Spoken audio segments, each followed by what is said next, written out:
उपाय किए, लेकिन कोई फल नहीं मिला। एक दिन महर्षि कश्यप ने उन्हें पुत्रेष्टि यज्ञ करने की सलाह दी। यज्ञ के बाद रानी को पुत्र प्राप्त हुआ, लेकिन दुर्भाग्य से वह बच्चा मृत पैदा हुआ।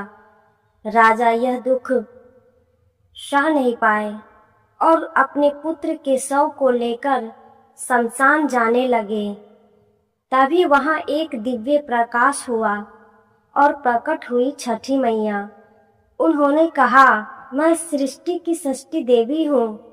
मेरी पूजा करने से संतान सुख प्राप्त होता है। राजा ने पूरे विधि विधान से छठ व्रत किया और उनकी गोद फिर से भर गई। तभी से छठ पूजा की परंपरा शुरू हुई। तो दोस्तों, अब आपको सुनाने जा रहे हैं द्रौपदी और वनवास से जुड़ी एक ऐसी कथा जिसे सुनने मात्र से जीवन के दुख दूर होते हैं और किस्मत बदल जाती है।